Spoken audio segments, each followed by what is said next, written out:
When we think about this past year, I'm sure many of us feel like we've traveled way more than just once around the sun. Was it really just 365 days as usual? I'm not sure. But so much good has happened at Kensington in this year like no other, which is evidence of God's grace and His presence. God is moving, and it is so humbling to be a part of it. So let me ask you a question.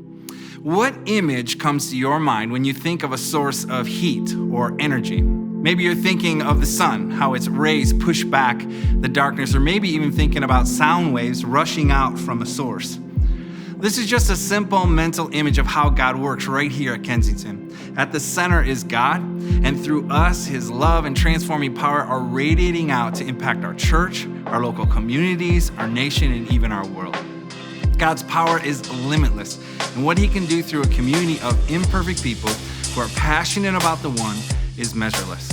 So let's celebrate together all He's done in our community this past year.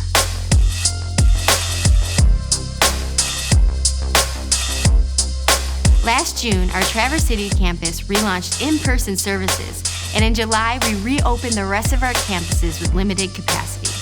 Being able to gather together in the same place was so memorable and energizing. Our online presence is also very important. Over the past year, our services have been viewed more than 219,000 times. At most campuses, students returned to K-Kids and student programs in November. But prior to that, our teams worked hard to provide ways to connect virtually and engage in creative ways. There were video lessons, carefully assembled monthly curriculum bags, over 3,500 total, and campuses hosted all kinds of connection events for families. We also encouraged over 1,000 families with free online faith in the family events, including faith habits in the family, coping with anxiety and stress with Dr. Jack Wilson, raising godly girls, raising godly boys, and no perfect parents with Kensington co-founders Dave and Ann Wilson. Over the past year, we supported marriages in a variety of ways. 250 couples picked up a holiday date night kit. Over 400 people attended our online marriage course, and 174 marriage mentors personally encouraged other couples.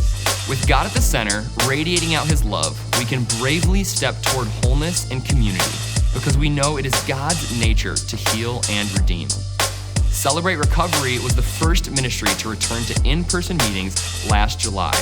And before that, they held drive-by chip celebrations, recognizing each person's commitment to recovery and finding freedom through Jesus. At Kensington, we love celebrating baptisms. As people rise up out of the water, they are resurfacing with new life in Jesus. Last year, we held off-site baptisms in January and campus baptisms in May. Whether those 93 people were taking the plunge in a swim school or in front of a live congregation, this is an example of God at the center and change rippling out. Best way to describe at least my decision to choose to be baptized is really boiled down to like the 3 C's for me is the celebration, the commitment, and the choice. So as much as I can appreciate it, it's certainly a public declaration. For me, at least, it was certainly a very, very personal declaration between me and God. If you joined us for Good Friday and Easter this spring, you know that the creative elements and the beautiful teaching on the humanity of Jesus left a powerful impression. More than 8,200 of you joined us for in-person services, and over 12,000 of you joined us online. And there was a special original video created for our kids and watched by more than 800 families, which included an Easter explosion, a running pineapple, but most importantly, a lesson on the resurrection of Jesus. Let's talk about how God's love radiated out beyond our walls to impact our local communities. We call this putting love into action, moving out. They cared for the homeless, delivered food boxes, sewed masks, and provided meals for frontline workers. Wrote notes of encouragement to teachers and staff, planted community gardens, provided learning resources to students, visited the elderly, tutored students, refurbished cars, and so much more. School partners amped up their back-to-school supply drive to help resource students for remote learning. Clinton Township partnered with Forgotten Harvest to launch a weekly mobile food pantry. Brazil campus launched their first move-out team, the Tabitha Project, to love and serve those in need. Traverse City launched 6 new move-out teams, serving the under-resourced, mentoring students, and supporting foster families. We understand that holidays are hard for many people, especially during a pandemic. We're so grateful for the resources and volunteers which allowed us to put together and deliver 1,500 Thanksgiving baskets to local families from our partner schools. Again, at Christmas, we asked ourselves how best to serve our neighbors, and that was through you, directly, the people in our seats. During services, we invited you to receive a $25 Meijer gift card or give it to someone in need. People responded wildly to this, often sharing the cards with others.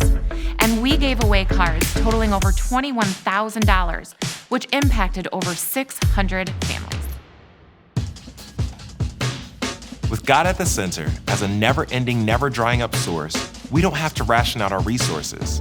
Instead, we turn with open hearts and hands toward the spiritual or physical needs within our state and nation. We're dedicated to planting new churches all over the country.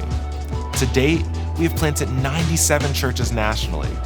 And many of these churches have gone on to plant more churches, which means hundreds of thousands of people in the U.S. have heard about the hope and love of Jesus. This year, we've been working with 7 new churches, all at different stages in the launching process.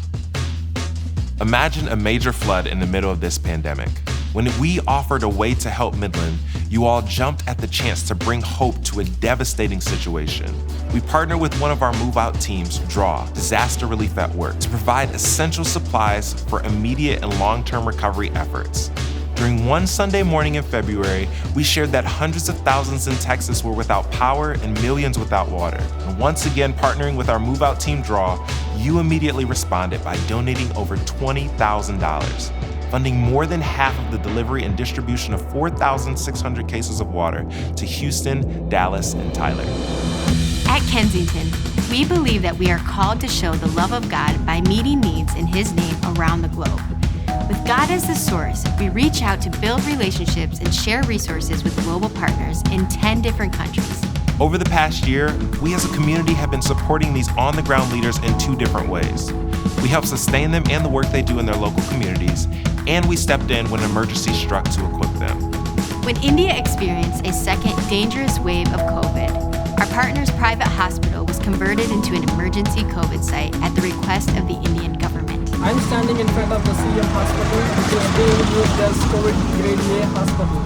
And many lives are being saved in this pandemic situation of second wave of COVID-19. And many people are witnessing God's healing. We shared their need for beds, equipment, and supplies, and this open-handed community gave $200,000 to support them as they saved lives. Our partner Reuben in South Sudan shared that by God's grace, good things were still happening among the tribe he's working with. 40 churches were planted, 523 people became followers of Jesus, and 55 people were baptized. Last year in Afghanistan, where law prohibits converting to Christianity, our partner distributed more than 120,000 Bibles. The Hope Water Project team showed some creativity in order to support its mission to bring clean water to the Pokot tribe of Western Kenya. When we weren't able to hold our traditional fundraising events, there was an out-of-the-box virtual challenge called Every Mile Counts. People could walk, run, cycle, hold a movie marathon, or anything to raise money to dig clean water wells. And guess what? This community raised just over $170,000, which will dig 6 wells in Kenya. Literally thousands of lives will be changed. Education will be possible, churches can be built, herds can remain healthy, and these villages can thrive. One of the highlights of this year has been the church planting initiative of our newest global partner. We recently shared our goal of planting 1,000 churches in northern India, which is a predominantly Hindu region. Our partnership with the Timothy Initiative will allow us to launch new churches for just $300 each. In just a few months' time, you have given over $200,000, which is 75% of the way to our goal. Only answer to reach these places is disciple makers who plant churches.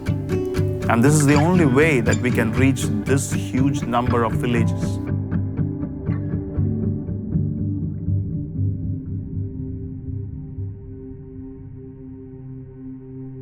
Wow. It is so incredible to hear about what God has done here and around the world through Kensington over the past year. Each one of you is an integral part of who we are and how we're blessing others in Jesus' name.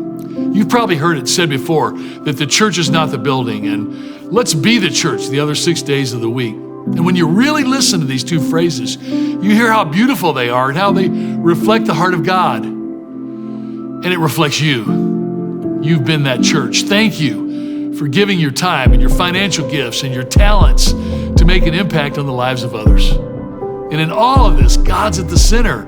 He's the source, and our privilege is to radiate out His love and light to the farthest, most reaches of the earth. And I do want to finish with a challenge for all of us, really two challenges. If this past year and what you've experienced has disconnected you from this community, I just urge you to please take steps to reconnect. We are better together. We need each other. Come back to an in-person service. Reach out to that friend or small group. Open yourself up again. And if you're here and connected, my challenge for you and me is this: let's continue. Let's keep pressing into the difficulties that life brings us, that we're all experiencing. And I would say maybe most of all, let's keep our hearts soft to Jesus and to each other and to those in need. And keep our hands in a posture of open-handedness. That's always been our dream. And I just want to finish by saying a huge thanks to all of you. I cannot thank God enough for you, and I can't wait to see how God will work through us this coming year.